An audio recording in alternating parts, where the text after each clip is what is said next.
Bom dia a todas e todos. Só para gravar.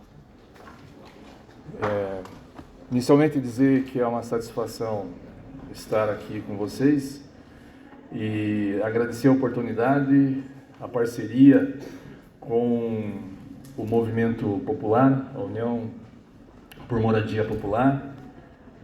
E estou muito feliz de poder fazer uma fala no sentido de contribuir para esse momento, esse processo de construção coletiva de uma gestão, de uma autogestão pela construção de moradia. Então, me apresentando inicialmente, eu sou professor de Geografia, formado aqui na UEPG, que eu tenho grande gratidão por essa universidade pública, gratuita, de qualidade, com muitos professores qualificados e titulados. Nesse sentido, já estou fazendo um convite para aqueles que querem ingressar na universidade. E estou, nesse momento, apresentando uma discussão que eu acho muito pertinente nesse momento, sobre o direito à cidade. É o título que eu dei, Um Direito à Cidade, uma utopia necessária. A origem da palavra utopia é sonho, mas nesse sentido do direito à cidade é um sonho a ser realizado. Considerando que o direito à cidade é o direito à cidadania. Direito à cidadania para todos os bens coletivos. Educação, saúde, moradia, transporte, saneamento básico, acessibilidade, mobilidade urbana, enfim. E isso nós sabemos que tem que ser alcançado na sua plenitude.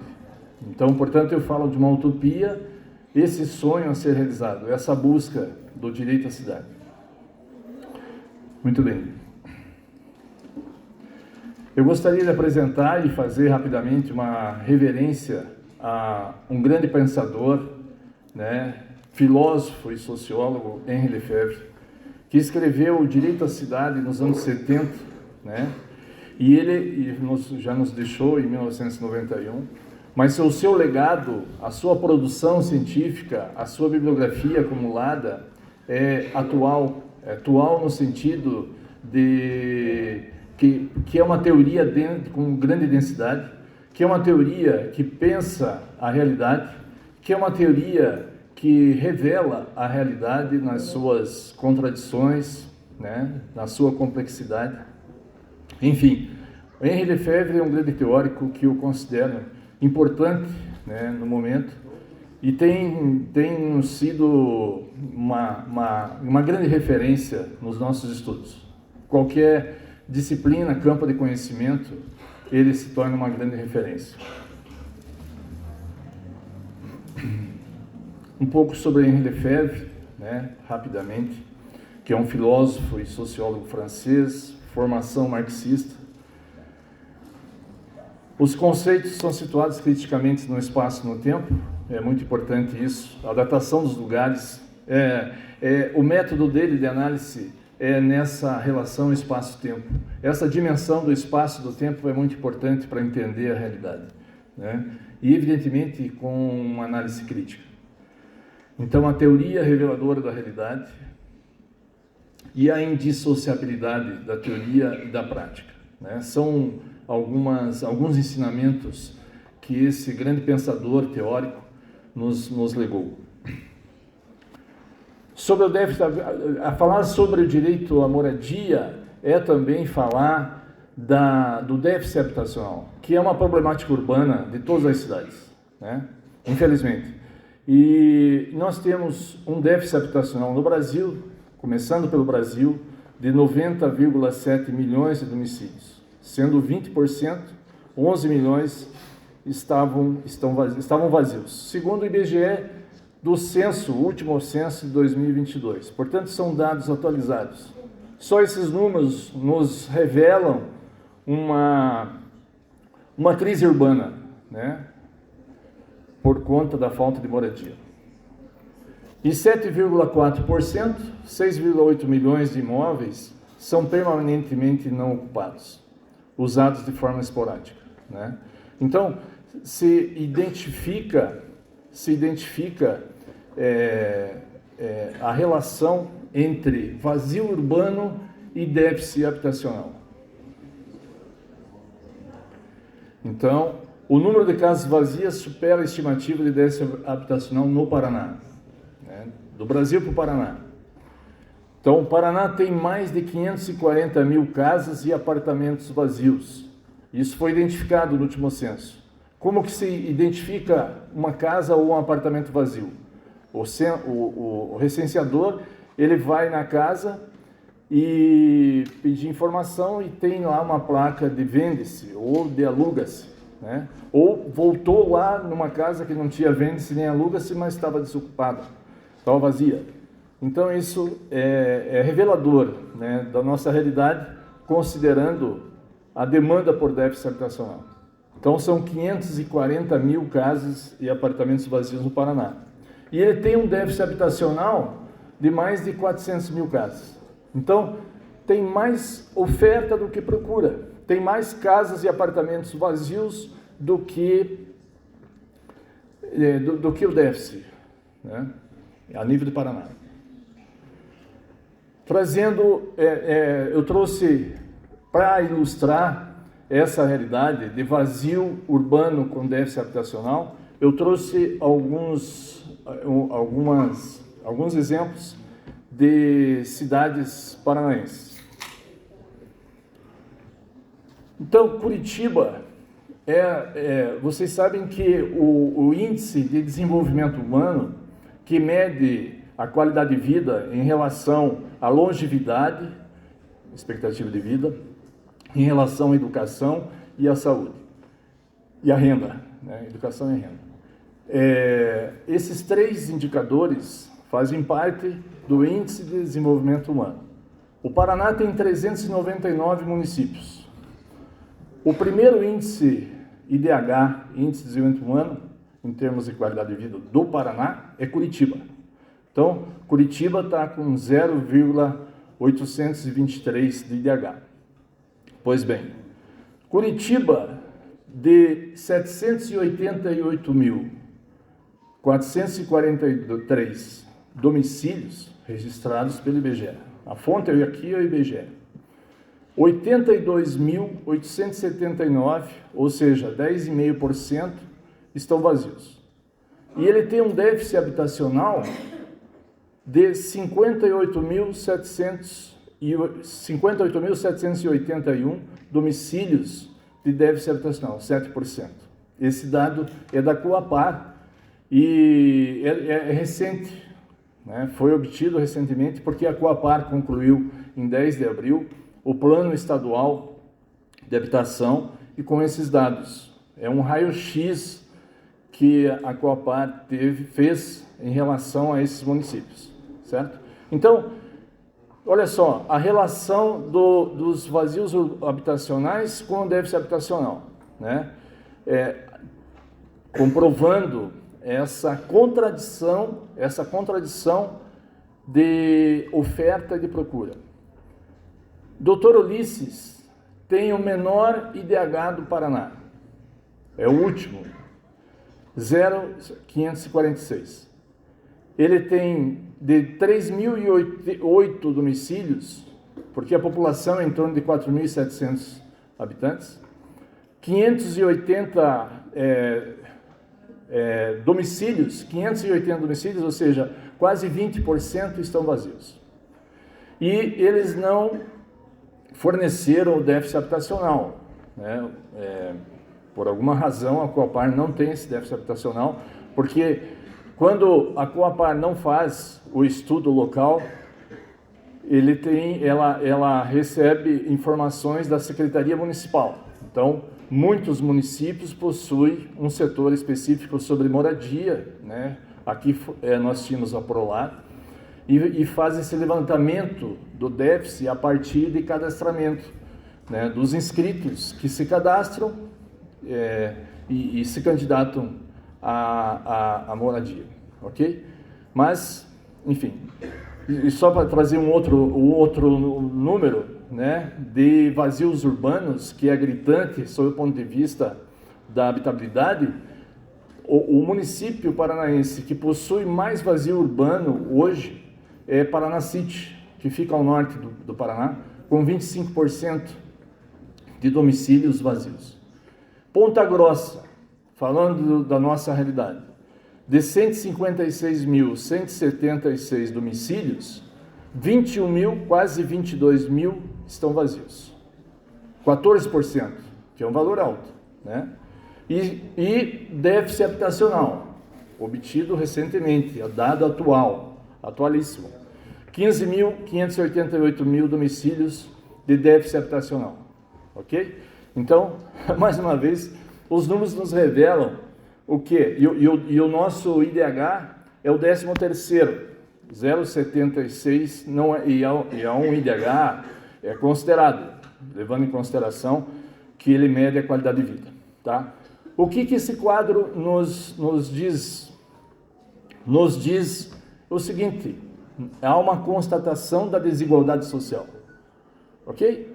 Há uma constatação de que essa realidade do déficit habitacional é uma grande problemática urbana e que deve ser resolvida, de alguma forma deve ser resolvida.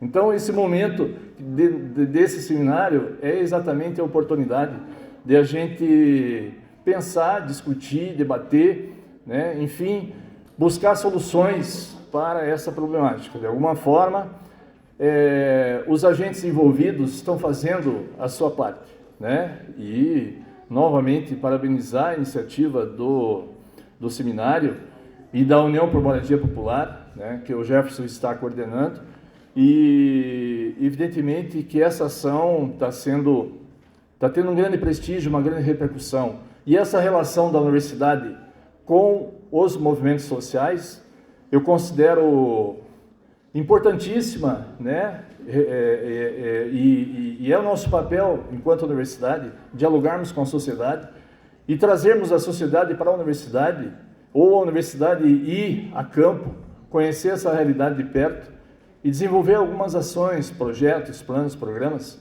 que sejam sociais, evidentemente. Ok? Então, só mais uma vez, mostrando que o vazio urbano e o déficit habitacional parece uma relação indissociável, né? Gritante sob o ponto de vista da diferença dos números, certo?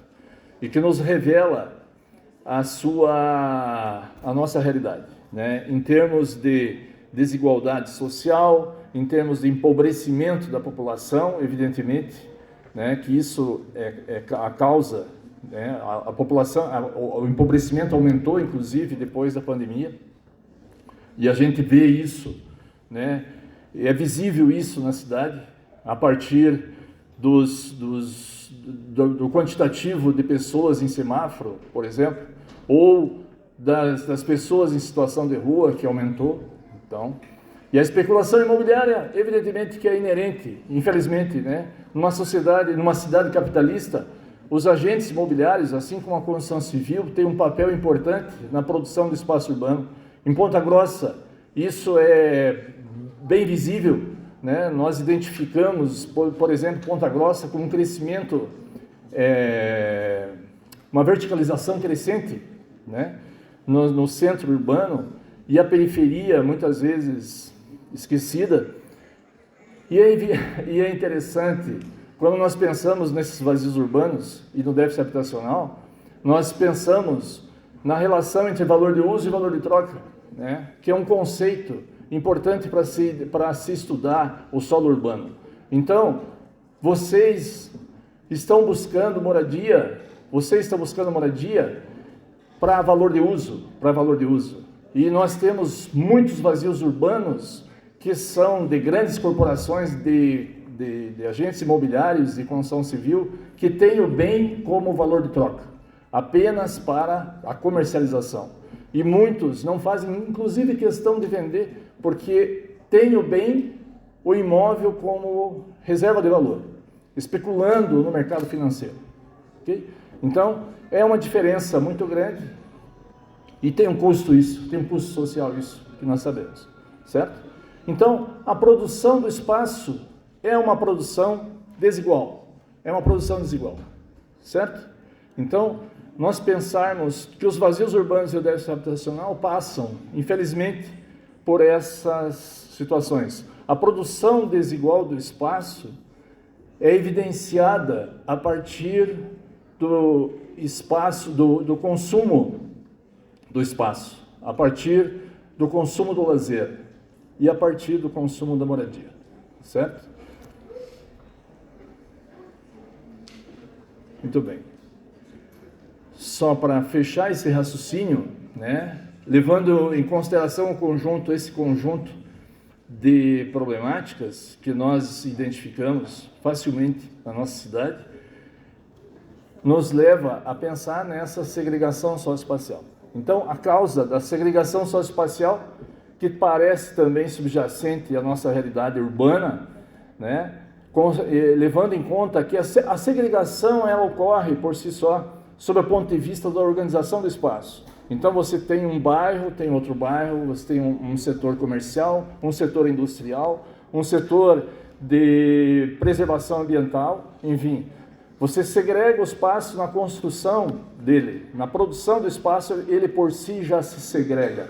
Porém, esta segregação, essa fragmentação territorial, ela precisa ser articulada. Então, quem está num bairro periférico precisa ter acessibilidade para o centro, precisa ter acessibilidade para serviços, para atendimento de saúde, para a educação, escola, a creche. E muitas vezes essa mobilidade é insuficiente para atender esse fluxo, essas ações, certo?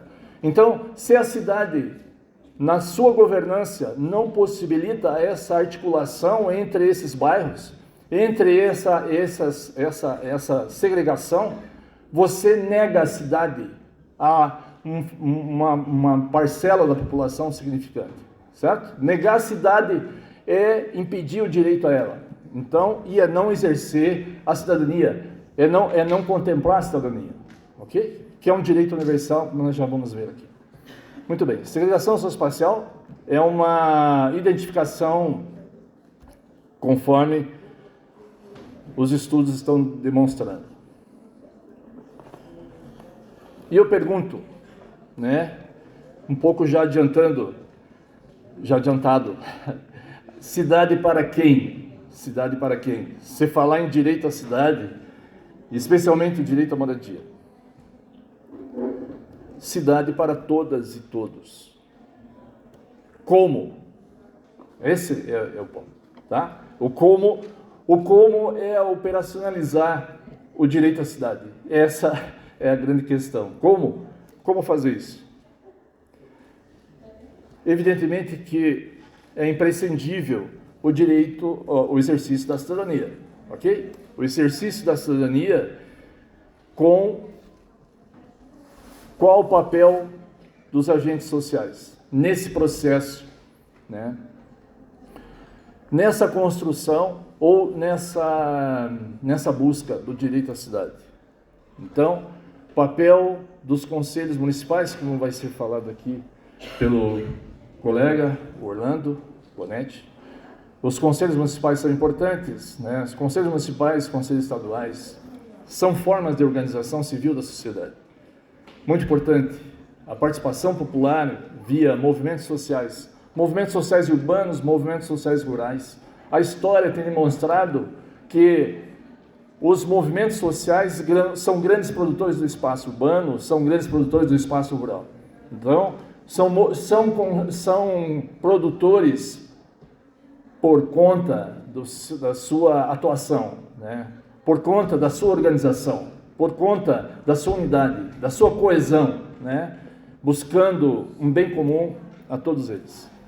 Aliás, os movimentos sociais no Brasil têm histórias fantásticas, né? Que se não existissem movimentos sociais, a nossa história seria outra. Nossas conquistas hoje, ainda que incompletas, digamos assim, sob o ponto de vista da cidadania, muitas conquistas se deram a partir dos movimentos sociais.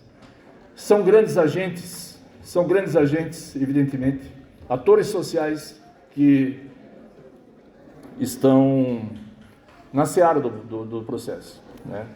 Muito bem. E o Estado? O Estado é um agente social também, né? Falando dos agentes sociais. O Estado, aliás, o Estado é um grande agente social, grande, entre aspas, e produtor de espaço, né? Ele intervém no espaço a partir de programas, a partir de obras, a partir de mudanças, né? Seja no trânsito, mudanças na construção de edificações que mudam, inclusive o entorno, né? Exemplo do Lago do Larias, que é uma atuação do Estado, um agente que transformou aquele bairro a partir dessa intervenção. E essa intervenção, evidentemente, tem reflexos, surgiu impactos, né? A expulsão, por exemplo, dos moradores em torno do lago e a especulação imobiliária, que inflacionou o preço do metro quadrado do terreno, né? Evidentemente que excluiu a população dali por interesses maiores que a habitabilidade da população, né? Se tornou, evidentemente, um valor de troca por conta dos condomínios que estão sendo construídos, ok? Então, quem ganha com isso, evidentemente, que são outros agentes, que não os sociais que estão aqui, outros agentes como, repito, agentes imobiliários, agentes da construção civil, né? Que tem uma outra visão de cidade. A cidade, ela é vista a partir do seu ponto de vista, a partir do seu interesse. Evidentemente que esses agentes sociais estão em conflito com outros agentes, produtores do espaço. Em Ponta Grossa, os agentes, digamos, hegemônicos na produção do espaço, que têm tido uma intervenção muito grande, né? São os agentes imobiliários e a construção civil. Mas que moradia nós queremos? Direito à moradia digna, com segurança, evidentemente com segurança. Não pode ser qualquer moradia. A segurança, no momento que nós vivemos, né, de crescente urbanização, Ponta Grossa é uma cidade média, uma cidade de porte médio e uma cidade média, que tem em torno de 360 mil habitantes, e ela evidentemente, pelo seu papel que representa na rede urbana, não só a rede urbana regional, mas rede urbana estadual, nacional e internacional, considerando os serviços, a sua produção, considerando a concentração de indústrias que tem aqui, a cidade tem uma crescente urbanização. E consequente dessa urbanização é a violência, infelizmente, né? Que está no bojo, ou é subjacente à segregação socioespacial. A segregação socioespacial leva com ela a insegurança, né? Acesso a serviços, evidentemente, que tem que ter serviços que nos garantem o direito à cidade. Serviços com qualidade. Todos os serviços, saneamento básico, transporte, saúde, educação, mobilidade urbana e outro problema muito sério em Ponta Grossa é a mobilidade urbana, que causa um grande estrangulamento em determinados horários na cidade. E se a gente não tiver uma solução, inclusive, para a mobilidade urbana, a gente interrompe as ações, bloqueia o fluxo, né? E compromete a vida das pessoas, não só em serviços, sob o ponto de vista do capital, mas também em relação ao cotidiano das pessoas, que precisam se deslocar do trabalho para a casa, da casa para a escola, etc. Custo acessível, evidentemente, né? E trazer aqui novamente a importante conquista pelo programa Minha Casa Minha Vida Entidades, que Ponta Grossa teve digamos, as primeiras casas dessa repaginada do programa Minha Casa Minha Vida. Habitabilidade, evidentemente, com qualidade, né? Não pode ser um cortiço, não pode ser numa periferia que não oferece condições de articulação com o restante da cidade, né? Não pode ter, enfim, né, garantia de todos os serviços nessa habitabilidade, garantias de qualidade da construção, etc.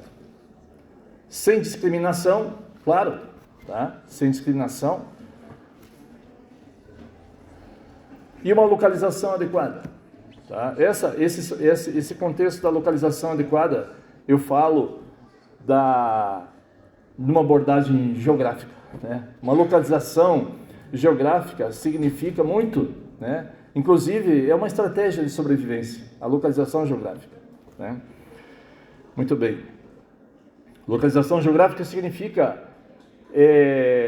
a possibilidade do acesso às suas demandas sociais serem rápidas, fáceis, né? Se eu fazer um núcleo habitacional, como foi uma prática da Minha Casa Minha Vida, infelizmente, né? Jogando a população na periferia e causando grandes transtornos para a população, novos transtornos para a população por conta do deslocamento delas no seu cotidiano. E uma adequação da construção. São aspectos do direito à moradia digna. Tem mais, podemos trazer outros elementos, mas esses são os principais. Muito bem, direito à moradia, que é um direito fundamental. Né, ontem o Dr. José Augusto trouxe algumas regulamentações, marcos regulamentários, como é que é? Esses marcos históricos nós temos registrado. Eu cito aqui a Declaração Universal dos Direitos Humanos de 1948, tá? Acessem essa declaração, são 30 itens, né, que falam exatamente de vários aspectos, mas um deles é em relação à cidadania, à moradia, ok? E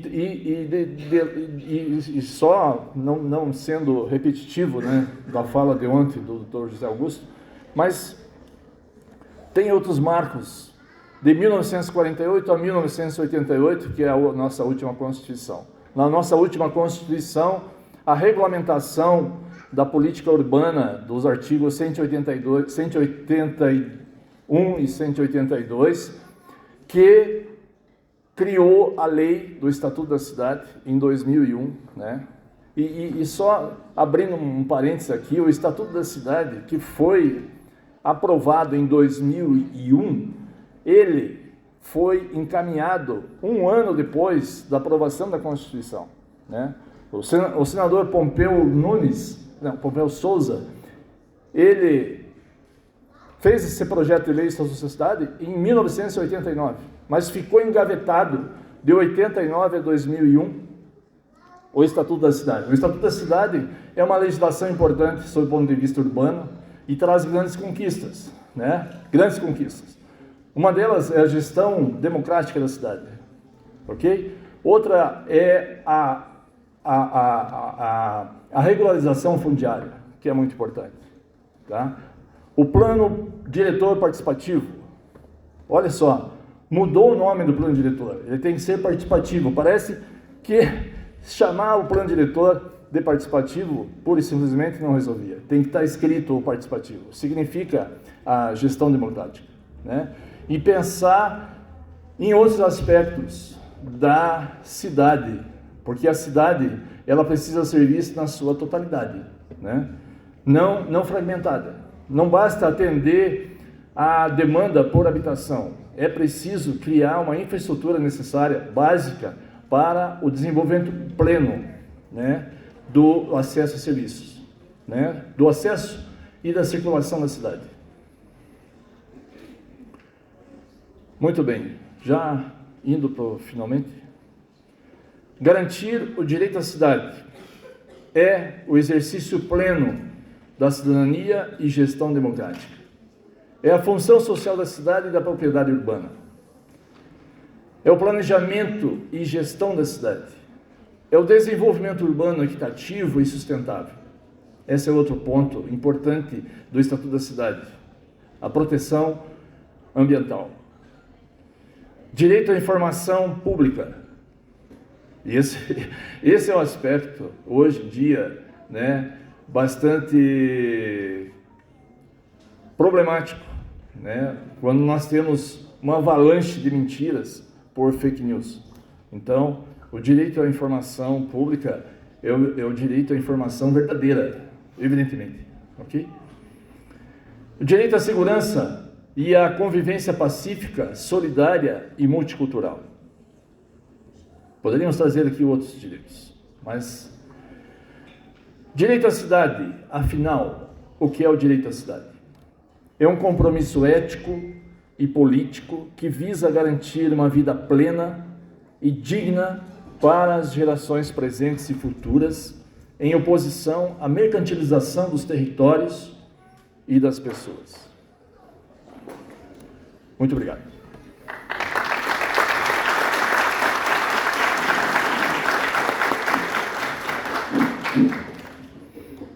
Obrigado, professor Edson.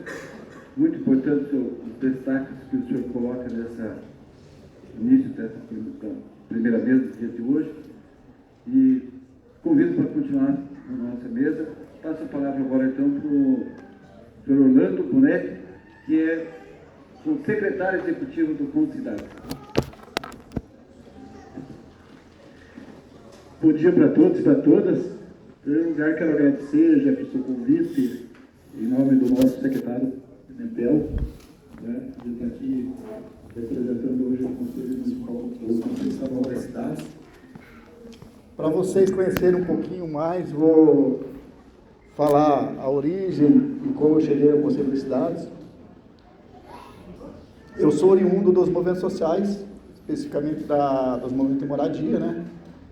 E também já passei pela Câmara de Vereadores, tive um mandato de 2004 a 2008 de vereadores. E hoje a gente vê participar da apresentação como secretário executivo, só enche a gente de orgulho. Então quero dar meu bom dia também para a mesa, né, o professor Edson, Jefferson, cumprimentar o Roland também que estava aqui, a Neuza, companheiros de muita luta, as mulheres aqui da coordenação também, né? A Sônia Regina, que é da coordenação da União. Acho que o professor Edson, que fez uma apresentação brilhante. Falar um pouquinho do Conselho Estadual das Cidades. Ele é composto por 82 conselheiros, sendo 41 titulares e 41 suplentes. Desses 82 conselheiros, 60% é da sociedade civil organizada. Então, você vê a importância da sociedade civil dentro dos conselhos. O nosso Conselho Estadual, ele está agora no processo de convocação de conferência, né? Nós vamos estar convocando a conferência para dia 3, 4 e 5 de setembro. Nós temos um processo também no âmbito nacional. É importante lembrar que os conselhos estiveram parados por muito tempo. Está com dificuldade? Não, tá bom. Tá bom? Por muito tempo parado, os conselhos no âmbito do Brasil, né, conselhos estaduais, nacional, e esse movimento estão aqui presentes, tiveram um papel importantíssimo na retomada desses conselhos. Tá? Nós tivemos aí o Conselho Nacional sendo retomado e é claro que com a retomada do Conselho nós vamos retomar as conferências também. No âmbito dos municípios, gente, nós temos aí alguns prazos que é importante vocês anotarem aí, né? Pela nacional, a partir do dia 17, se não me engano, já podia convocar as conferências municipais no âmbito nacional, mas nós ainda não fechamos nosso regimento. Nós temos até dia 29, que vai ser dia 29 ou 30 vai ser a publicação, então nós demos um prazo maior. Demos do dia 1º de maio a 30 de junho para que os municípios realizem suas conferências municipais. Acho que é importantíssimo que eles realizem.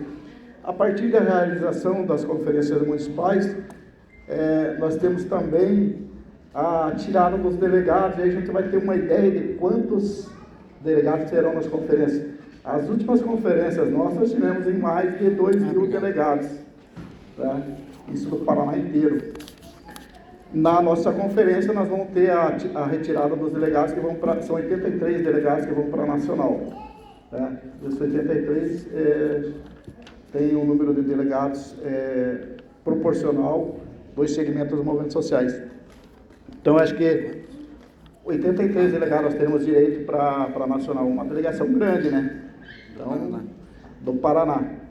Então, nós estamos trabalhando com a possibilidade da gente levar mais de 1.500 delegados para a conferência estadual. Mas isso vai depender muito de vocês que estão aqui, conversarem com os representantes dos municípios, para que eles convoquem a conferência, né? Aqueles municípios, nós tivemos uma diferença no estado aqui, que o nosso estado, ele tem uma lei estadual, 15.229, que ela foi alterada pela 21.051, que estabeleceu critérios para que os municípios recebam recursos. Acho que foi uma luta até dos movimentos, para que todos os municípios tenham conselho municipal da cidade. Então, aquele município que não tiver o seu conselho atualizado, precisa atualizar. Porque senão, na discussão do plano diretor, ele vai precisar, ou na hora que ele for pegar o recurso do Estado, não vai poder receber esse recurso por conta, se ele não tiver o conselho atualizado. E nós tivemos no Paraná uma leva de 200 municípios quase, que fizeram os conselhos já, e que tem os conselhos já atualizados. Então tivemos uma correria, embora por conta da pandemia os conselhos tivessem parado, nós no Paraná tivemos esse trabalho por conta de atender a legislação estadual. Então acho que é importante colocar isso, que os municípios paranaenses, quase todos eles têm conselho, né? Por conta da discussão do fundo, e está lá dos planos diretores, está lá que eles têm que ter os seus conselhos. E aí eles terão até dia 30 de junho para fazer as conferências municipais.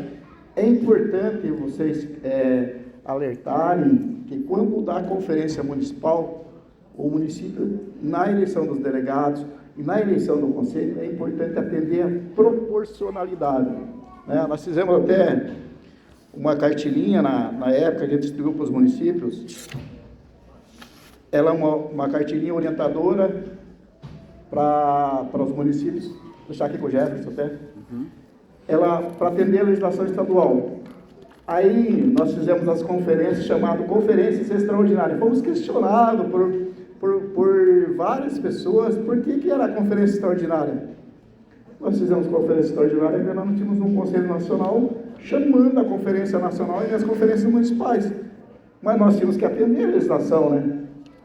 Então a gente foi fazendo, e todos os municípios fizemos um sacrifício, uma cartilhazinha, um folderzinho, mandamos para todos os municípios, dizendo, olha, você tem essas orientações. E além de outras orientações, mandávamos também modelo de lei, decreto, né? Modelo de regimento interno, para facilitar a vida dos municípios.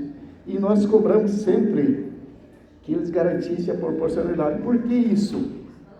Porque a gente acha fundamental que os movimentos sociais participem dos debates relacionados ao desenvolvimento urbano nos seus municípios. Né? Tanto que nos conselhos também, falando um pouco mais, nós temos as câmaras técnicas, que acho que é importante colocar para vocês aqui. Quando eu falei da composição do nosso conselho, que são 82 conselheiros, eles são distribuídos dentro do conselho através de câmaras técnicas. Nós temos câmaras técnicas de habitação, saneamento, trânsito, transporte e mobilidade urbana e acessibilidade, planejamento e gestão do solo. Então, temos essas câmaras técnicas dentro dos conselhos. Além dos grupos de trabalho que a gente organiza, né, dentro do conselho. E eu queria destacar a importância e o papel desse nosso conselho estadual. Hoje, a gente tem dentro do estado do Paraná algumas políticas que foram discutidas internamente dentro do conselho, que foram propostas pelo conselho. Uma delas foi a criação do grupo de trabalho de conflitos fundiários no âmbito do estado, e que tem um papel fundamental na discussão de regulação fundiária, na discussão de reintegração de posse, enfim. Esse grupo de trabalho, o Rolo estava aqui e participa, com Poder Judiciário, participação da sociedade civil, participação do Ministério Público, enfim, tem tido um papel importantíssimo dentro do Estado do Paraná. E a gente tem orgulho de poder dizer, essa foi uma proposição que saiu dentro do GT de conflitos fundiários nosso, do Estado do Paraná. Dentro do Conselho tem o GT de conflitos fundiários e a gente fez essa discussão. E eu lembro que na época, a governadora que estava, ela criou o decreto, mas ele não atendia o que nós tínhamos proposto na época. Então, nós tínhamos proposto de uma maneira e ele acabou não saindo da maneira que a gente tinha proposto. Então, a gente, com o governador Ratinho, fizemos uma discussão, deu uma adequada nesse GT de conflitos, que ficou muito bom. E que o Conselho Estadual das Cidades estará indicando agora, elegendo entre esses 82 conselheiros, um representante titular e um suplente que vai compor o GT Estadual de Conflitos Fundiários, que a gente já tinha há bastante tempo esse pedido aí por parte da SUDES, né, que a gente indicasse o representante, mas a gente não podia indicar o representante se não tivéssemos retomado as reuniões ordinárias. Então, agora estamos fazendo isso. Estou tirando o peso das minhas costas, porque a gente acaba tendo que assumir a atribuição de conselheiro, mas, na verdade, o papel do secretário executivo é ajudar a executar a política que os conselheiros propõem para a gente. Não é meu papel estar dizendo o que deve, o que não deve ser feito, né? Então, a gente tem que dar condições para que os conselheiros possam estar apresentando seus trabalhos e estar sendo encaminhados. Queria falar um pouquinho também da Nacional, que além de estar secretário executivo do Conselho Estadual das Cidades e ser oriundo dos movimentos sociais, hoje eu estou representando o Poder Público Estadual, a região sul do Brasil aqui, né? Rio Grande do Sul, Santa Catarina e Paraná. Eu sou o representante titular dentro do Conselho Nacional das Cidades. E também posso dizer para vocês com muito orgulho que eu estou na Secretaria Executiva do Conselho Nacional das Cidades também. Dentro do Conselho Nacional das Cidades foram distribuídas vagas entre todos os estados e o Paraná foi contemplado com uma cadeira como titular na Secretaria Executiva do Conselho Estadual das Cidades. Também recebemos a indicação para fazer parte da comissão recursal da Conferência Nacional. Então, acho que é importante. Estamos levando o nome do Paraná no âmbito de Brasil inteiro, né?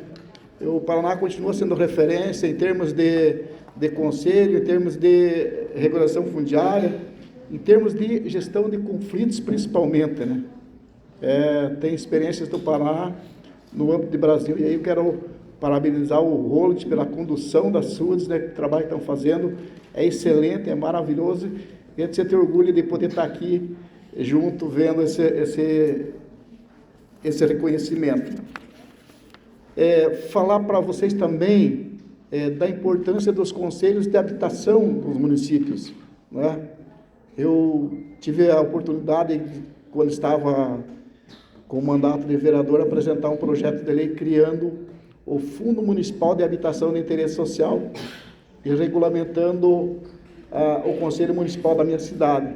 Então, é importante, além de vocês terem o Conselho Municipal da cidade, ter também o de habitação, né?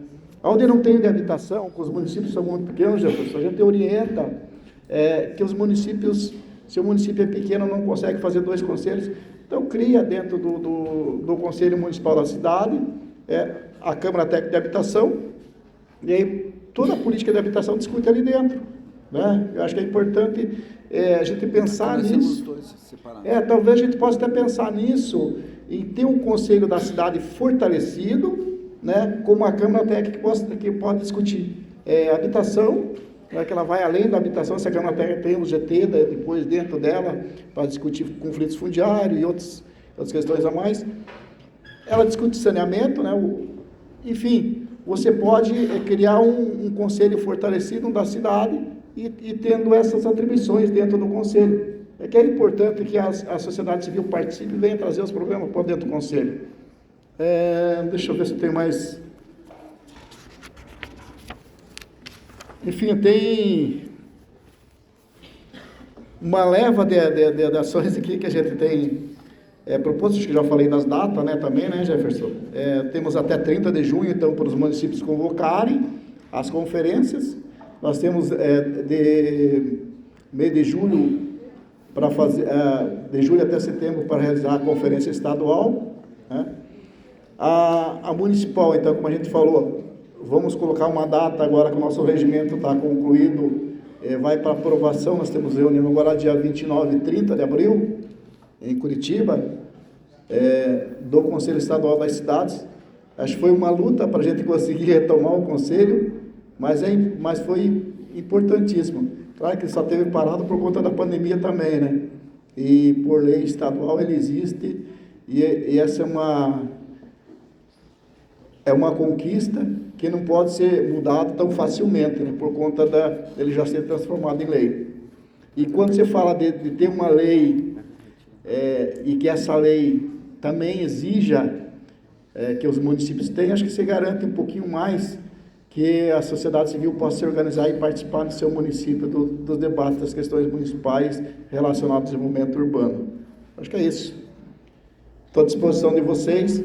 Mais uma vez, Jefferson, agradecer o espaço e o convite e dizer para vocês, sempre que for convidado, nós estaremos presentes. E para mim, um orgulho muito grande de dizer, eu sou oriundo dos movimentos sociais. A nossa militância histórica foi criada através das áreas irregulares e das associações de moradores. E se hoje estou secretário executivo do Concidades Paraná, é porque eu tenho uma história construída nos movimentos sociais. Então, hoje eu sou representante do poder público, com muito orgulho, e posso dizer para vocês quanto é importante esse momento aqui. Obrigado.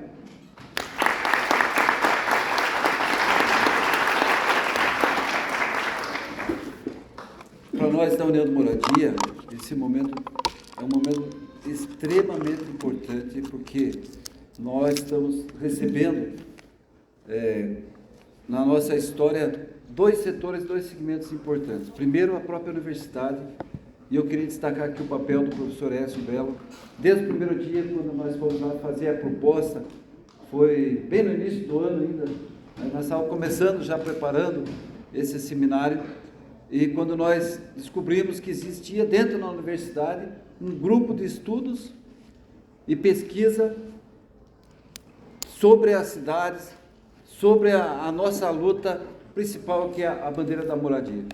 E mais felizes ainda nós ficamos quando nós percebemos o comprometimento, o entusiasmo pela luta, né, do direito à cidade. Então, para nós esse momento tem um significado extremamente importante, né, ter aqui ao nosso lado esses parceiros, né, que pensam a cidade não só do ponto de vista da academia, mas nessa integração com a sociedade, com o real do dia a dia, com o cotidiano da cidade.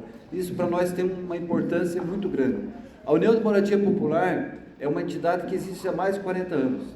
Principalmente, ela começou em São Paulo e tem uma história de construção de mais de 15 mil unidades de habitação em São Paulo, Salvador, Belo Horizonte. E nós, no Paraná, já existimos oficialmente desde 1997. Mas em Ponta Grossa, apesar de nós já termos 20 anos também oficialmente de história, essa é a primeira vez que nós vamos construir, a primeira vez que nós vamos produzir. Participamos já de todas as lutas e várias lutas na construção de todo esse processo da conquista do direito à cidade, da habitação.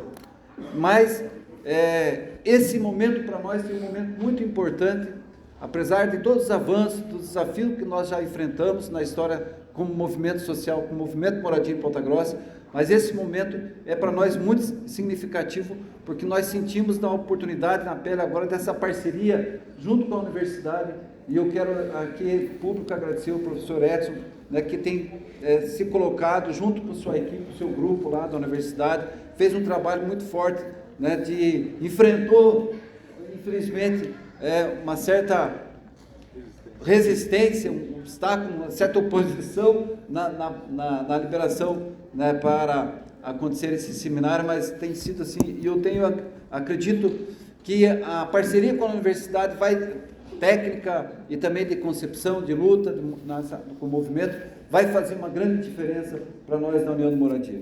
As experiências que São Paulo e outros estados têm mostram isso, que quanto mais próximo nós tivermos de instituições de assessorias técnicas como essa, o movimento avança, né, e produz novas lideranças, produz novas tecnologias e a gente conquista espaços, conquista direitos.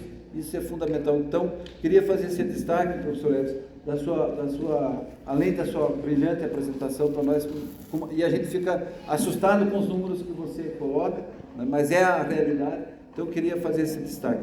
E também do Orlando Bonetti, para nós é uma satisfação, como ele disse, hoje representa o Poder Executivo do Estado, mas é um companheiro que veio das lutas do movimento do Moradia. Eu conheci o Orlando Bonetti lá no tempo que ele nem era vereador ainda, lá na Fazenda Rio Grande, na região metropolitana de Curitiba, e ter essa luta hoje, esse companheiro dentro da Secretaria do Concidades, do Conselho Estadual de Cidades, para nós é muito importante, porque ele não vai estar lá pensando com uma cabeça do técnico.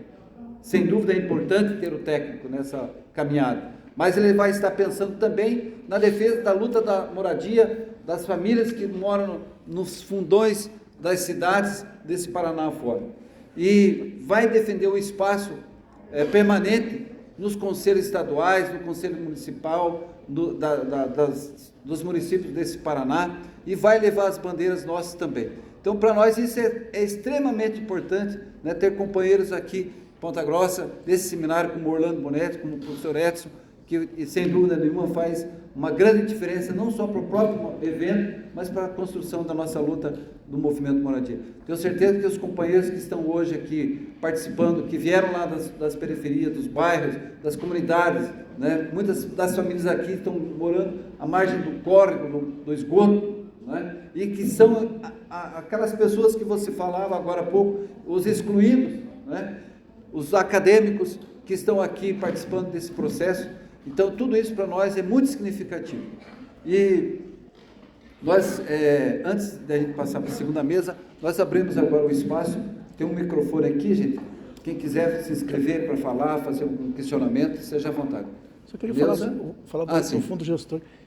E eu acabei esquecendo, gente, me perdoe, mas a gente teve também a retomada do fundo gestor e a criação do conselho do fundo gestor nacional, que vai todos as que são dos recursos para distribuir para a moradia, vai passar por esse fundo. E a gente tivemos a retomada e a gente está discutindo a recomposição dele também. E estão pleiteando uma vaga lá no fundo, no conselho do fundo gestor, né? Quem sabe o Paraná vai ser contemplado também para a participação desse fundo. Teve o lançamento também, que a gente foi convidado para participar do programa Minha Casa Minha Vida Entidades, no qual o Jefferson colocou aqui com essa retomada. Então teve alguns milhões de reais aqui vindo para o Paraná, né? E Ponta Grossa também foi contemplado. Acho que era só isso. Queria colocar essa questão do fundo, que também é importante, né? Lembrar que o fundo gestor no âmbito do Brasil está sendo retomado, e acho que é importante isso para nós aí, para os municípios paranaenses todos. Obrigado. Bom dia a todos e todas, sejam muito bem-vindos. Eu quero, não sei se fazer uma contribuição, um questionamento, mas eu queria fazer uma conexão com a questão dos vazios urbanos e a participação social nas conferências, a participação social nos planos diretores, nos conselhos habitacionais. Por quê?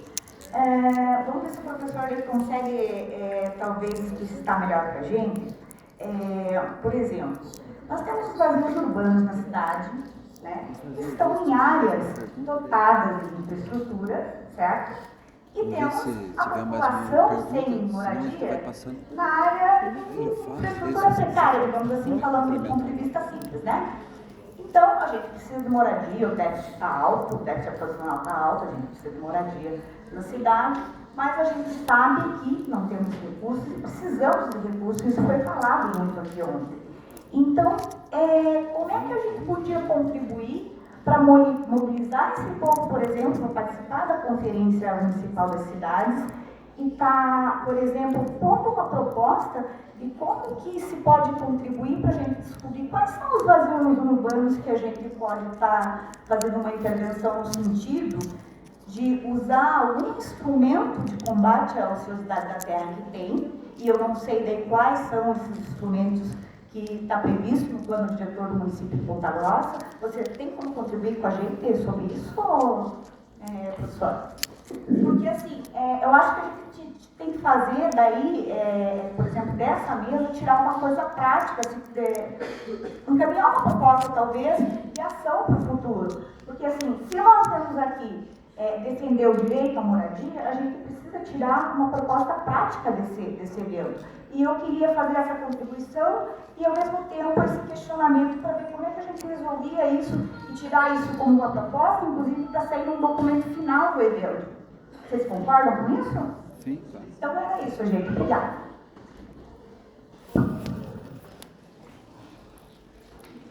Pode. Neuza, muito obrigado pela pergunta. Né?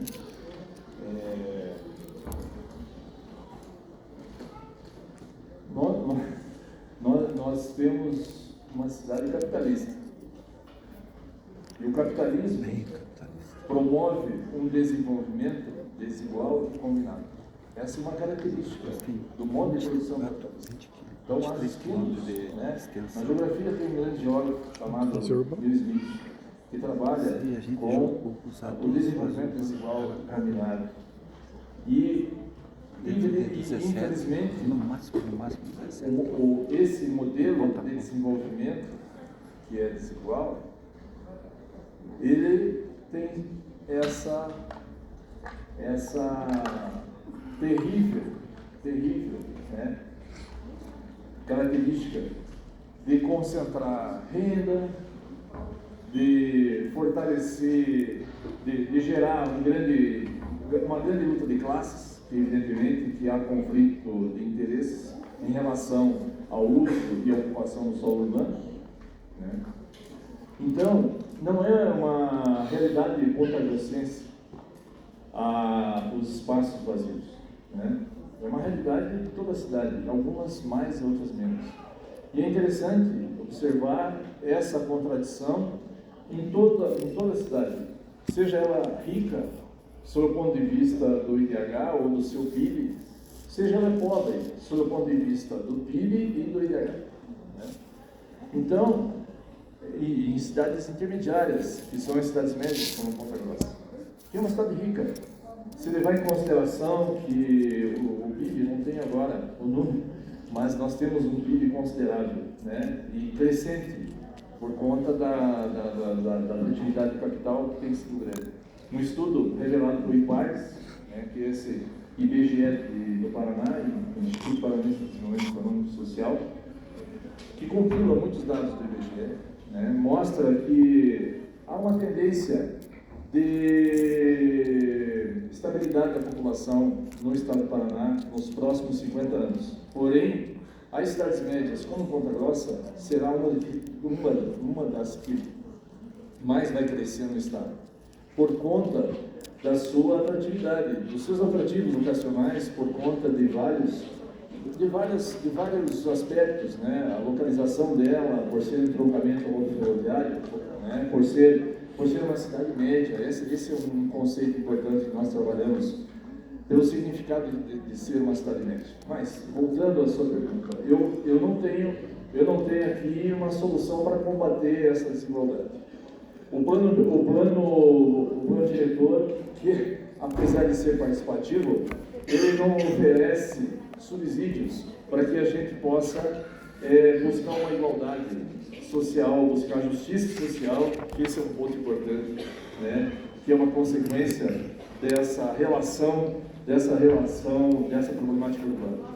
Então, mas se o plano diretor é participativo, esse é um aspecto importante, né, do envolvimento da população, dos atores sociais, estar envolvidos nessas grandes audiências públicas que ocorrem durante o processo de construção do plano diretor. Então, eu particularmente vejo que é fundamental a participação da população nas decisões políticas e nesse momento da elaboração do plano é uma grande oportunidade, né? Não sei qual será o ganho efetivo para mudar essa realidade urbana, né? Porque isso é uma característica da urbanização brasileira, essa desigualdade aqui revelado pelos números dos espaços vazios com o déficit habitacional, que é uma grande contradição. Deixa eu só... Pode falar, pode. Além da fala queria colocar que também tem a Lei 10.257, que é um instrumento legal, que ela fala sobre a questão dos vazios urbanos, né, da utilização, e a importância de vocês participarem das audiências públicas quando se está discutindo o plano diretor. Que ali você vai propor as alterações de área, a ocupação, a delimitação do...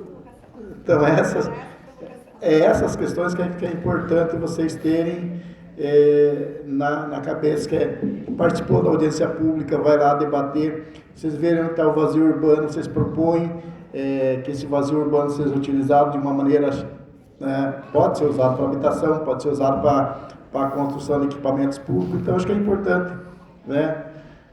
Às vezes a gente se preocupa nos municípios da região metropolitana, que às vezes começa a crescer mais do que a capacidade que eles têm de crescimento, né? Porque a capital já não tem mais espaço, né? E aí você fica discutindo uma política, às vezes, que só de expansão, né? Não pensa em crescer para cima, né? Acho que é importante. E esse debate dentro do plano diretor é fundamental vocês acompanharem.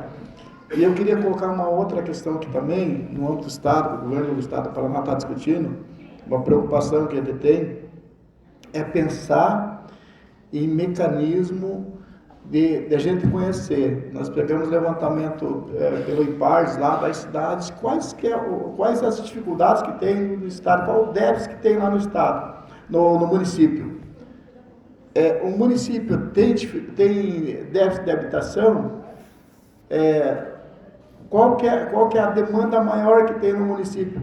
Que às vezes os prefeitos vão pedir recurso para o Estado e eles vão pensando no que é bom que vai aparecer para eles, mas não a real necessidade do município. Nós estamos pensando um modelo, a gente estava discutindo ontem, que provavelmente vai passar esse debate por dentro do Conselho, de quando o prefeito for chegar lá na CECID, pedir recurso, a gente ter a ficha daquele município, saber qual que é a real necessidade dele. Vai dizer, prefeito, você não precisa construir escola, aqui isso tem escola suficiente, você precisa construir uma unidade de saúde, você precisa fazer a iluminação pública, você precisa fazer a pavimentação de rua, você precisa tomar o cuidado com a questão do idoso, né? Vai aparecer tudo isso nesse levantamento, e essa preocupação a gente está tendo. Próximo inscrito. Gilberto. Eu pedi para os companheiros só dizer o nome, se representa alguma instituição, um movimento. Então, eu sou Gilberto, ou Giba, sou da Faculdade de Brás, com alguns companheiros, né, da Faculdade de Augusto de presença. Me agradeço mesmo, parabéns, pela atitude, né, pela iniciativa, professor, menino, vocês todos Deus na peleia, né? Mas eu vim trazer aqui porque, ouvindo as falas, me veio algo na cabeça que eu acho que eu percebi ter sido citado. E que eu gostaria que fosse, em um momento oportuno, levantado. Quando você fala em moradia e se fala em movimento, a gente pensa na situação imediata, que me deu a impressão apenas urbana. E me veio na cabeça a questão rural. Nós temos o Aragir, temos o Baia, o Cota, enfim, todo ao nosso redor, que também existe a questão do espaço moradia e produção, né?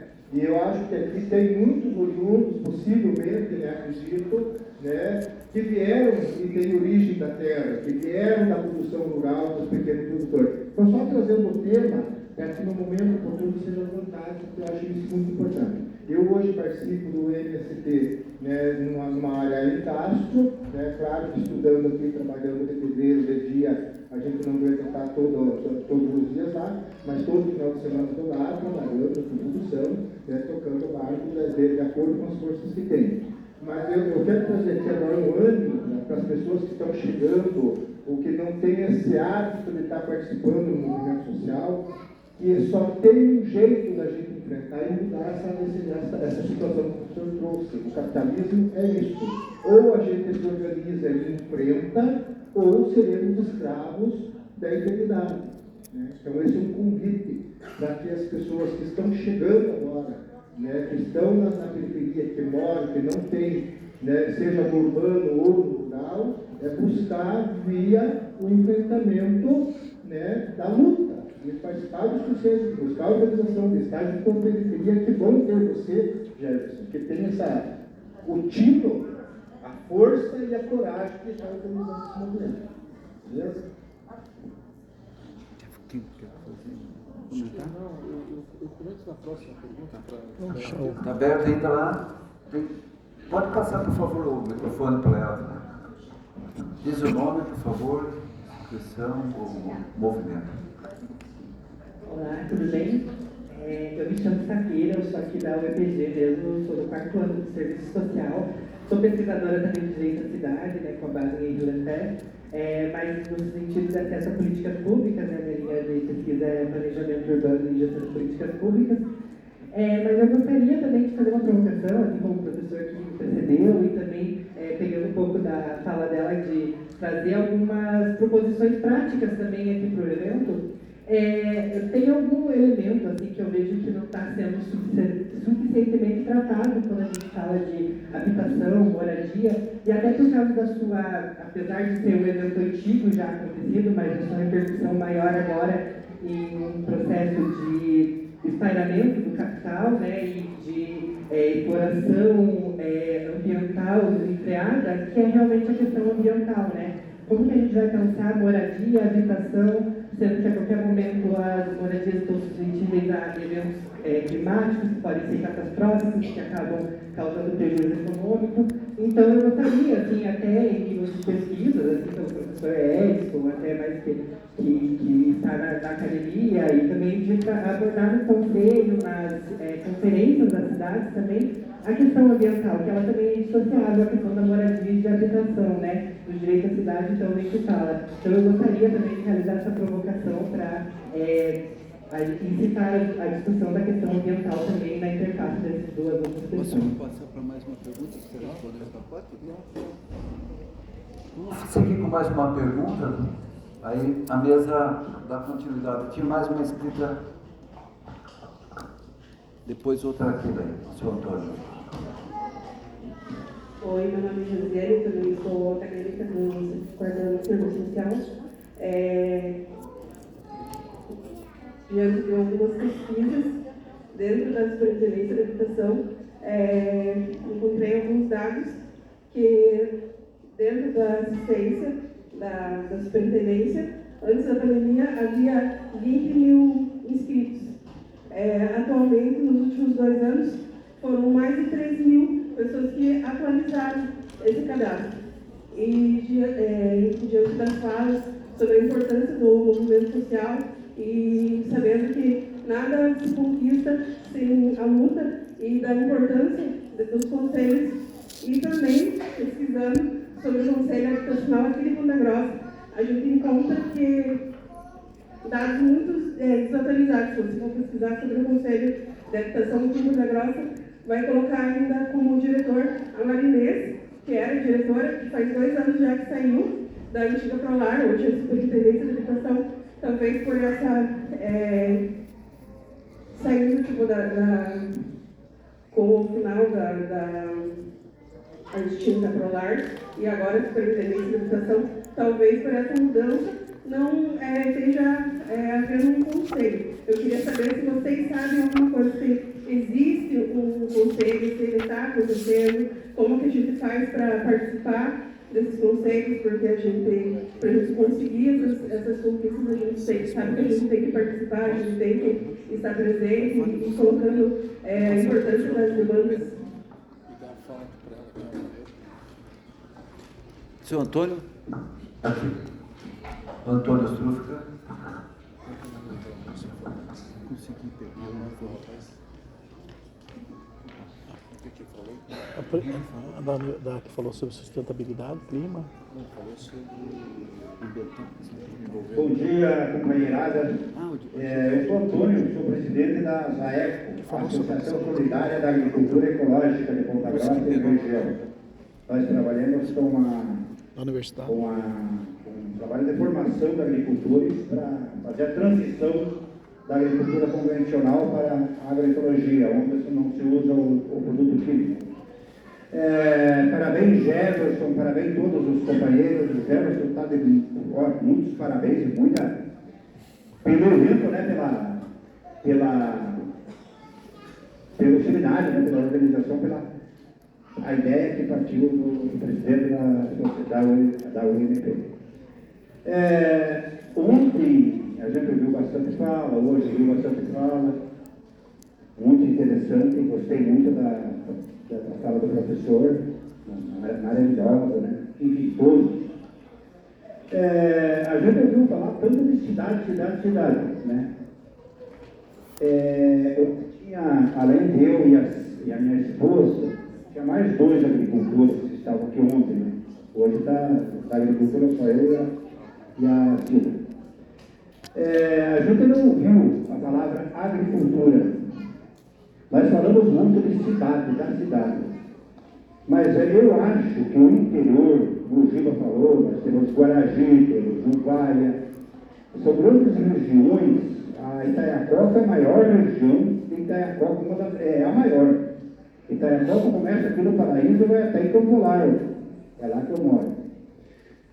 Eu entendo que quando se fala em cidade, alô? Quando se fala em cidade, a gente tem que entender que o interior também faz parte da cidade, né? Em Ponta Grossa, nós temos 2,3% da população que mora no interior. Certo? É um número pequeno, muito pequeno. Essa população de 2,3%, nem todos são agricultores. No interior, tem o motorista do transporte escolar, tem o pessoal que trabalha na madeireira, né? Tem a população de pessoas que moram também na área rural, que não são agricultores. E eu gostaria de levantar um ponto assim preocupante, que nós que trabalhamos, que representamos a agricultura familiar, tanto no sindicato dos trabalhadores rurais como na ASAEF, nós assistimos à morte da agricultura familiar no dia a dia. A agricultura, ela vem sofrendo um desgaste muito grande, né? E a juventude não consegue mais, não vive mais no interior. E já vi gente falando que tem que fazer com que o jovem fique no interior. E às vezes eu entendo que alguém fala que tem que amarrar o jovem pelo pé um pouco para não vir na cidade, mas ele não pode.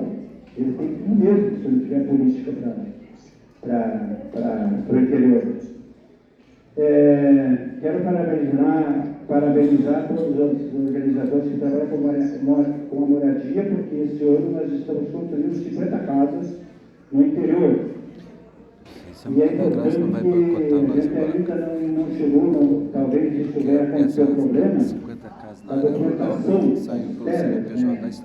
E temos muitos agricultores que são informais, que não têm documento, não têm mais identidade. Ele não tem a CAF, que é o cadastro do agricultor familiar, né? Ele não tem mais a identidade dele, ele foi perdendo. Os chefes de família foram falecendo e as famílias e os filhos foram ficando numa área que não foi regularizada. Ontem foi falado muito em regularização fundiária. Parabéns. Precisa trabalhar muito com isso. Mas eu queria lembrar vocês da importância do meio urbano em solidariedade com os camponeses, com o pessoal do movimento Sem Terra, com os assentados, os acampados e com os agricultores familiares. Porque Ponta Grossa não consegue produzir, eu acho que, eu não sei bem, não tenho bem certeza, mas não consegue produzir nem 20% da demanda de alimentos, né? Então, precisamos tomar muito cuidado, procurar conhecer a história, conhecer os dados, né, da população do município, é muito importante. É muito importante. Nós já construímos casos no interior, acho que parece que 2004, 2005, que a gente trabalhou com bastante cuidado com o meio ambiente, com as águas. Onde nós construímos nossas casas, era uma cooperativa de habitação, na época, que era a Cooperática, cuidando muito as nascentes, os córregos. Então, não tem problema, esperando que isso continue. Mas então eu só queria deixar esse alerta de perigo, né? Nós vivemos um perigo. Quem produz alimento é a agricultura familiar e não é o agronegócio. A cidade de Ponta Grossa é dominada pelo agronegócio. Agricultores familiares pensando que são do agronegócio, não podem se espelhar. As políticas são diferentes. Parabéns ao governo Lula, que tem dado muita força e precisamos fazer mais força ainda para melhorar a questão da comercialização dos programas do governo federal, no PENAI, no PA, e todos os outros programas. Em Ponta Grossa tem um programa que se chama Feira Verde, que iniciou, esse programa o nome do programa não era Feira Verde, quando a gente do sindicato e o programa da CUT lá, o Integrar, que fez uma parceria, era um programa de elevação de escolaridade para adultos, né? Onde a gente tinha uma feira, que a gente vinha da agricultura e fazia feira nas escolas onde os alunos estavam estudando. Foi maravilhoso isso. Só que depois acabou, depois veio um outro prefeito, Pedro Lozano, e criou a Feira Verde, mas em cima daquilo. Nós já tinha até uma moeda de troca, foi legal. Gente, muito obrigado, que Deus abençoe a todos e a luta tem que continuar mesmo. Parabéns a todos que participaram. Parabéns, Jefferson. Jefferson, companheiro de muitos anos. Jefferson, para mim, foi um professor aqui na luta social. Muito obrigado a todos. Obrigado, senhor. Tem mais uma questão, e daí nós fazemos a Neuza quer falar também? Então, a Neuza, depois a companheira... Antes disso, eu só gostaria de passar alguns informes, por gentileza, em relação à questão do registro da presença. Para aqueles que querem os certificados, na sequência nós vamos disponibilizar o QR Code, tá? Então vocês aguardem, por gentileza, que na sequência a gente já libera os QR Codes.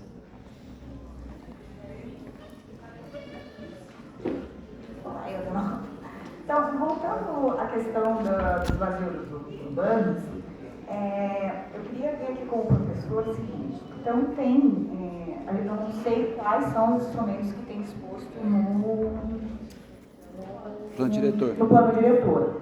Mas tem PTU progressivo, tem as EIs, que é a demarcação de terras para habitação de interesse social.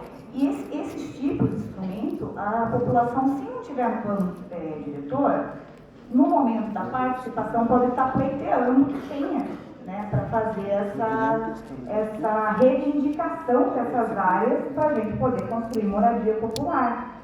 porque é um direito da população à habitação e os vazios urbanos não cumprem função social e eles precisam cumprir, existe lei para obrigar eles a cumprir. Mas se a população não cobrar isso do poder público, não acontece nada. A gente vai continuar com o problema de habitação. Então, eu convoco a todos que quando sair, por exemplo, deve sair aí uma agenda no futuro das conferências das cidades, né? Quando vocês verem a propaganda, o movimento acho que vai ajudar nisso, acho que a universidade também, né, de fazer a convocação da população, para a gente se organizar os temas que a gente quer levar para reivindicar. Primeiro na conferência das cidades, né, e descobrir quando que é o debate do plano diretor, porque o plano diretor é a cada 10 anos, né, não sei quando é que foi feito o último plano diretor, e a gente poder organizar a população mais carente tem um pouco mais de dificuldade de entendimento das questões mais teóricas, mas é na prática, a gente participando das atividades, que a gente vai conhecendo os temas, que a gente vai entendendo como é que funciona. Então, eu vendo aqui, porque eu trabalho com a população, então, eu sei que muitas vezes a gente vê o professor falando ali alguns temas, né, em geral, todos os palestrantes, eles falam temas que muitas vezes a gente não entende, a gente não compreende, mas aos poucos, se a gente insistir na participação, devagar a gente vai aprendendo. E é isso, gente. Obrigada. Pode passar para a Júlia. Bom dia, eu me chamo Júlia Gardel. Eu gostaria de fazer uma indagação. Né? Fala-se muito na construção de moradia, mas pelo que eu conheço, pouco que eu conheço da região aqui, há muitas moradias de madeira, né? Moradias essas que estão sendo corridas por cupim, sendo que os proprietários eles têm a posse do terreno, mas eles não têm a condição para fazer reforma ou construção de uma nova moradia. E eu gostaria de saber se há uma política para reforma ou substituição dessas casas aqui na região de Ponta Grossa. Obrigada. Passamos então agora, passamos para a palavra agora para o professor Edson. Encerrou a participação agora dessa mesa. O professor fazia as considerações finais também, pode aproveitar, e responder as perguntas de todos. Oi. Tá ruim ainda? Acho que aquele está melhor. Tá ruim esse dos dois. Oi. Então, só para dizer o seguinte, nós passamos agora a palavra para o professor Edson, na sequência o Orlando Boneto, e fazemos o encerramento dessa primeira mesa. Eu considero as intervenções do Gilberto, da Safira, da Josiane e do Antônio, e a colega Júlia, né? Considero as intervenções deles e delas uma contribuição, né? Uma grande contribuição, sem dúvida alguma. Nós estaremos, no final do evento, lendo uma carta, um manifesto no encerramento desse evento, desse seminário. E essa carta, ela tem como objetivo não só demonstrar a programação e o conteúdo do evento, mas também estabelecer alguns encaminhamentos, né, em termos de propostas de contribuições. Então, no sentido do campo, evidentemente que é uma relação, o campo da cidade é uma relação indissociável, ainda mais numa área como a nossa, do perímetro urbano e rural de Ponta Grossa. É evidentemente que o campo está presente, inclusive, na cidade, e a cidade está presente no campo. Evidentemente que é uma relação intrínseca, né?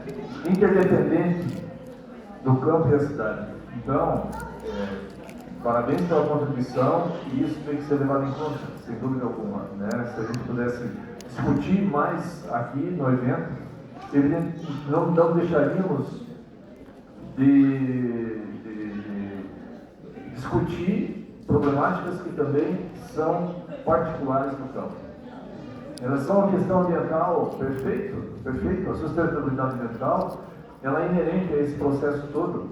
Quando nós estamos falando da direito à cidade, nós estamos nos referindo à totalidade do espaço urbano e rural, porque há uma urbanização contínua do campo da cidade. Então, não tem como desvincular o campo dessa discussão. Então, se numa próxima oportunidade, ou ainda dentro da carta que será lida aqui no final do evento, né, e com todas essas discussões e com os possíveis encaminhamentos, nós vamos contemplar essas contribuições, seja do campo, seja da questão ambiental. Sobre os conselhos, da Luziane falou, né, aqui reiterando a importância do papel dos agentes sociais. Na minha fala, esqueci de falar o quanto é importante os sindicatos, as associações de bairro, enfim, né? É isso, né? Eu quero trazer essas intervenções como grandes contribuições que serão contempladas até o final do evento nessa carta que será redigida e lida para vocês com os possíveis encaminhamentos. Obrigado.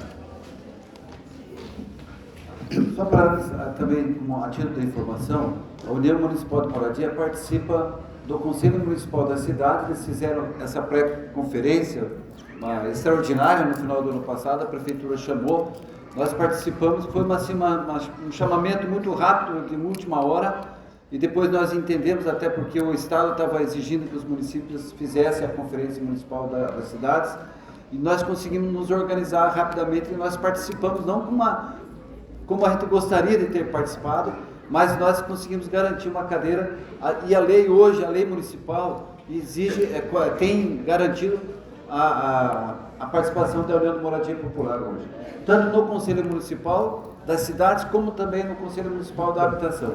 O Conselho Municipal de Habitação estava desarticulado, estava desmobilizado, por conta dessas exigências, da provocação, inclusive, da União de Moradia. O secretário de Habitação, o superintendente de Habitação, tomou uma atitude, começou a fazer a retomada. Ainda não aconteceu reunião do Conselho Municipal de Habitação. O Conselho Municipal das Cidades, nós fizemos 2 reuniões no ano passado e esse ano aconteceu uma reunião. E o Conselho Municipal de Habitação, que nós da União de Moradia também fazemos parte, vai se reunir agora até começo do mês de maio agora, até o dia 15, se eu não me engano, está marcada a previsão da primeira reunião do Conselho Municipal de Habitação.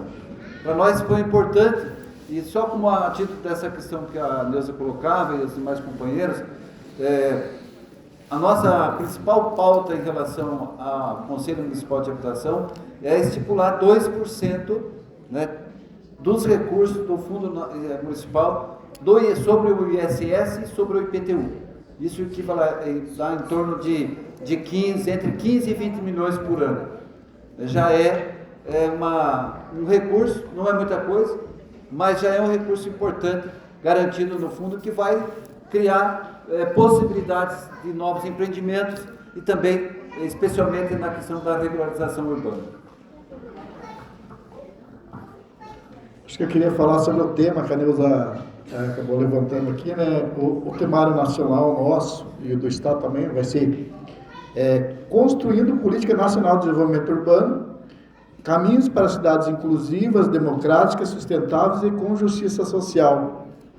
Esse vai ser o tema norte para a nossa conferência.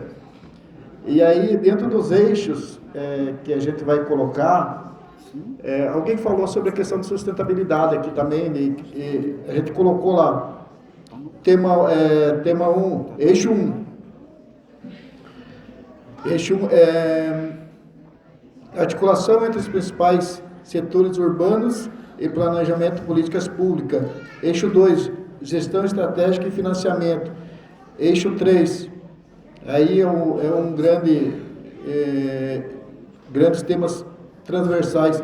sustentabilidade ambiental, emergências climáticas, transformação digital e território inclusivo com justiça social. Então, esses vão ser os eixos, né, que a gente vai ter na nossa conferência. Então, é importante, vocês viram, quando você fala da questão climática, a gente vê que é uma preocupação no âmbito do Brasil, no âmbito do mundo, né, que a gente está vendo o que está acontecendo aí.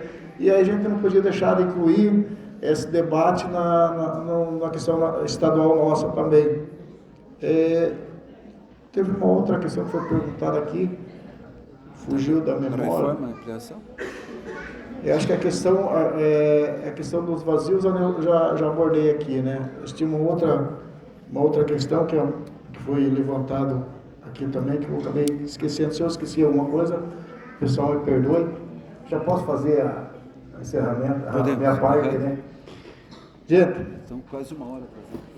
Eu, mais uma vez, agradeço, Jefferson, o convite, né, em nome do nosso secretário Eduardo Pimentel e do governador Ratinho Júnior, que tem dado essa oportunidade para a gente poder sair, participar, fazer os debates e trazer as propostas vindo da sociedade civil para a gente poder implantar com política de governo.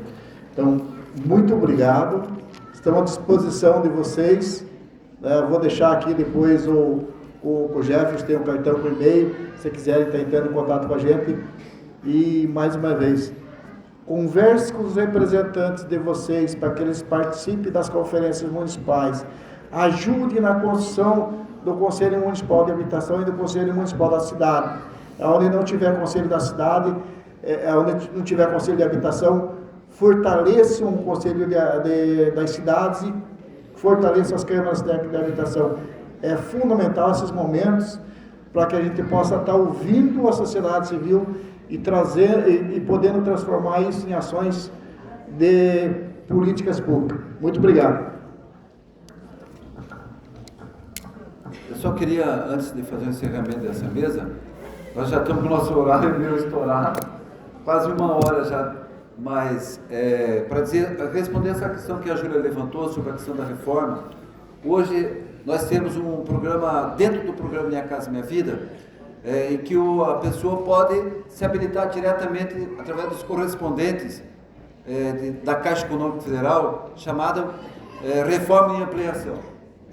Entretanto, essa possibilidade, ele acaba excluindo, porque precisa estar com o nome limpo, o CPF regularizado, não pode estar no Serasa, no Ciproc, e as taxas desse custo, o empréstimo, digamos, o financiamento para a reforma e ampliação é valor mínimo de 50 mil. E às vezes a pessoa não precisa de 50 mil para fazer uma reforma, precisa de 15, de 20 mil, 30 mil, né? E isso acaba inviabilizando, porque quando você faz um financiamento de ampliação e reforma da Caixa Econômica, embora dentro do Minha Casa Minha Vida tenha o custo, e o custo de taxas, de avaliação, de elaboração de projetos, serviço de engenharia, isso vai de cartórios, de TBI, aliás, TBI não, mas de taxas de CREA, etc, etc. Isso gera um custo nesse processo de financiamento de 50 mil, digamos assim, para uma reforma ou uma ampliação, que acaba inviabilizando. Então, o que nós queremos enquanto União de Moradia? Primeiro, buscar, que existe hoje um programa no governo federal chamado assistência técnica. Nós queremos garantir recursos para esse tipo de situação, para reforma e ampliação. Segundo, no processo de autogestão, que nós vamos falar mais à tarde sobre a questão da autogestão, uma das nossas ações, né, nossos planos, o Wellington, nosso engenheiro, está aqui, depois vai conduzir uma mesa também, é a produção de blocos e pavers na autogestão com ADF, que é areia descartável de fundição. E dentro do processo de mutirão, e quem sabe chegarmos a uma cooperativa de produção de blocos e de paver. E com isso, servir também para atender essa demanda na nossa cidade. De fato, existe, é uma realidade, milhares de famílias, ou centenas de famílias em Ponta Grossa, né, que têm o seu terreno, tem uma casa, mas ela precisa de uma reforma e ampliação, e ao mesmo tempo ela não consegue se habilitar no programa do reforma e ampliação do governo federal, do Minha Casa Minha Vida. Então, talvez seja essa uma aposta que nós queremos construir em parceria com o movimento, com o poder público municipal. Nós tivemos negado, por questões ideológicas, políticas, um barracão que está há 7 anos do Rotary Clube de Sabará, fechado, abandonado lá. Nós chegamos a ter o sim dele, da diretoria do Rotary, para iniciar a produção desses blocos, para iniciar a produção de pavers, e infelizmente, aí quando eles descobriram que nós éramos da União de Moradia, né, acabaram voltando atrás e negaram, e o barracão continua lá abandonado, e nós estamos sem a possibilidade de iniciar, mas já podíamos estar produzindo, enquanto União de Moradia, dentro do mutirão, dentro desse processo da gestão. Professor Edson. Rapidamente dizer que essa proximidade da universidade com a sociedade, oportunizada por esse seminário, né, por meio da União por Moradia Popular de Ponta Grossa, é fantástico, né? Então, quero agradecer a presença de todos, agradecer a presença de todas e todos, a participação, a atenção de vocês, e dizer que para mim é uma honra estar aqui podendo discutir uma questão que é do nosso dia a dia, né, na academia.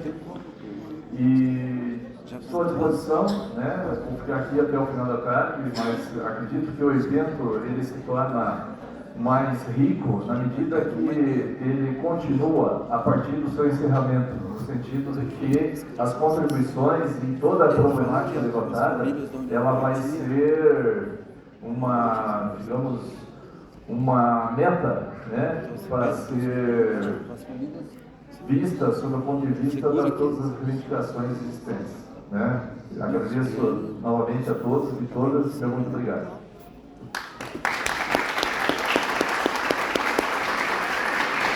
Nós queremos ainda destacar e agradecer a presença dos companheiros de Santo Antônio da Platina, que estão aqui participando desde ontem, Safira, Josiane e Wesley, né, que estão junto com a gente. Quem sabe logo a gente possa ter lá um grupo de moradia, da União de Moradia Popular lá em Santo Antônio da Platina. Também queria agradecer ao secretário de Habitação, Jorge Almeida, lá do município de Ipiranga. Estamos na luta lá para construir, não foi dessa vez, mas nós em breve vai reabrir o edital, mas nós vamos na luta lá para construir 50 unidades também, dentro do Minha Casa Minha Vida Entidades. E também agradecer mais uma vez a professora Fabiana lá de Telêmaco Borba, que está gestando, começando, organizando também um grupo de moradia, da União de Moradia de Telêmaco Borba. Encerrando então essa primeira mesa, eu queria agradecer muito, professor Edson Belo, pela sua contribuição, pela sua parceria, muito importante mais uma vez. Agradecer ao Leandro Borletti, nosso companheiro de luta de longo tempo, de longa data, né? E que deixou lá em Curitiba para vir aqui participar com a gente desse seminário em pleno sábado, gratuitamente, voluntariamente. Para nós isso é muito importante. E agradecer a todos aí. Nós passamos agora a palavra aí para a cerimônia. Pessoal, então mais alguns informes.